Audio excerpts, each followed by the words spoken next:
Hello everyone, Greg here again with planetgreenzen.com. And for today's audio blog, I'm going to focus on something that happens a lot where a lot of people don't even think about it, and it's called opinions. So the name of this blog is entitled, How Should One Handle Idle Opinions? And if you guys don't know, Planet Green Zen serves the community mentally, physically, spiritually, financially, and socially. And what I want to do is actually, again, just speak life into people and help people change their paradigms and their mindsets and reprogram their subconscious to actually attract what they want in life. So let's get started. Imagine living in a small village, and then all of a sudden you hear that someone gets struck with the plague or epidemic disease. It'll be like a fast-consuming wildfire, and before you know it, 90% of the villagers will be infected with this disease or plague. That's why it's very critical and critically important to know which information to utilize and listen to and which to throw away in a waste basket. Because that's just how opinions are, where if one person has an opinion on something, it spreads like wildfire to other people, and then other people will start to believe that opinion. And the funny thing about that is the person that originated that opinion had no type of backing or credibility with forming that opinion. It's like trying to give an opinion about being a doctor when you never went to med school. So think about that, guys. The next subject title is A Wise Man by the name of Andrew Carnegie once said. And this is where it starts. Opinions are like the sands of the desert, and most of them are about as slippery. Everyone has an opinion about practically everything, but most of them are unworthy of trust. The man who hesitates because he wants the opinions of others before he exercises his own personal initiative usually winds up by doing nothing. Of course, there are exceptions to this rule. There are times when the counsel and advice of others are absolutely essential for success, but if you refer to the opinions of bystanders or people who don't have any idea what they are talking about, don't even bother. Don't waste your time. Let them alone. Avoid them as you would an epidemic of disease or plague, for that is exactly what idle opinions are, a disease. Everyone has a flock of them, and most people hand them out freely without being asked, and they spread like a plague or wildfire. Once a person catches it, it spreads rapidly throughout the entire village until most are infected. If you want an opinion on which you can rely, consult with someone who has results and fruit on his or her tree, and the experience in the field you are seeking knowledge on.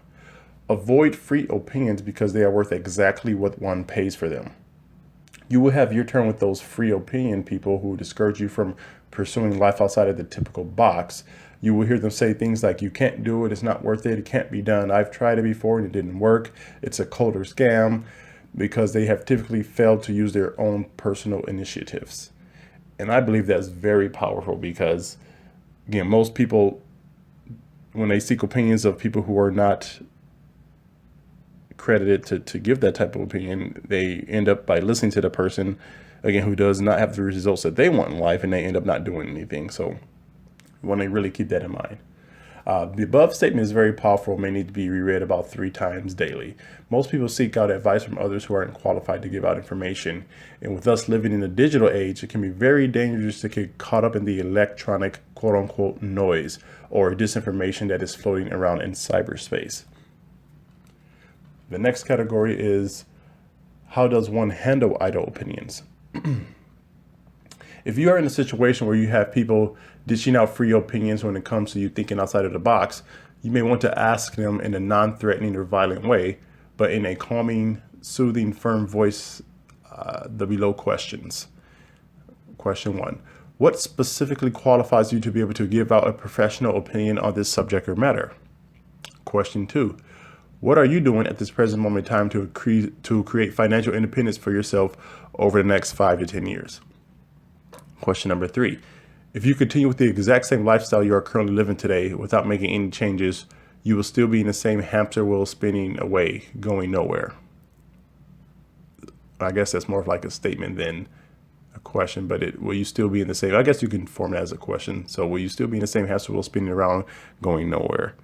And if they have a blank stare with each question, then kindly thank them for their time and just move on to someone who's more qualified to give you an opinion, because typically most people who give out opinions cannot answer those questions, or they may look dumbfounded and be speechless because Again, they're giving out free information without being asked, and they are not qualified to give out that information. Once the silence and blank stares become overwhelming, leave them with a quote. People who talk tend to repeat what they hear. People who listen tend to learn something. I truly love this quote because, in my opinion, it makes great sense. Typical people who are skeptical or spread disinformation usually heard it from someone that heard it from someone that heard it from someone. It's kind of like going back and forth in first grade playing the game called telephone, but with adults. And for those viewers or listeners who don't know what the game telephone is, simply put, it's a game where all the kids sit in a gigantic circle, usually in a classroom, and the teacher starts with a whisper in one kid's ear and tells the kid to whisper the same message to the next kid's ear, and so on. By the time the message reaches the last kid, it becomes a totally different and twisted message from what the teacher stated initially, I should say. The second part of the quote refers to the individuals who take the time to actually listen, conduct proper research, and speak to people that are successful in the industry one is seeking knowledge on. The next category is what to do about negative people in your circle. Whenever anyone seeks out greatness, whether it's starting a business, becoming an inventor, seeking out Hollywood, or any dream that one had since they were a small child, will come across negative people. These people will try to hold you down, and some people actually give up their dreams because of what some negative people had to say, and that is very sad. One must cut off that umbilical cord that feeds the negative energy and vibes and surrounds oneself around people that are going in the same direction as them and who has similar dreams and aspirations. You will need to keep each excited when times are hard, and keep each other, just in positive mindsets, and remind each other the reason why you're doing what you're doing and why you set out on this journey, and to never lose that fire, let that dream burn out and wither away. You are the gasoline to each other's fire, and you need to periodically throw gasoline on fire to keep that sensation full of fuel and burning.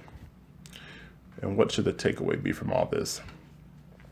Battling idle opinions will never go away, no matter how successful one becomes.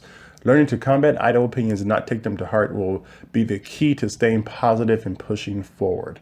Seek out your team, gather your organization and network with other like-minded individuals who will be there with you and for you for life, and can take on the world's challenges and make a difference on a global scale. It's not the many that change the world, but the very few that can overcome adversity. So I do hope you guys did enjoy this audio blog from planetgreenzen.com. If you want to check out the written version, go ahead and go to planetgreenzen.com. I'll have the link in the description below, so you guys can just click on it. It'll take you straight to the blog. That again, and I do apologize, I forgot to mention this in the beginning. What I'm doing with these audio blogs is I'm actually vocalizing blogs that I have written over a year ago and just putting them into audio form, so it's more accessible and more easy to listen if you guys don't want to scroll through and read. But this is Greg with planetgreenzen.com, and I hope you guys have a great day.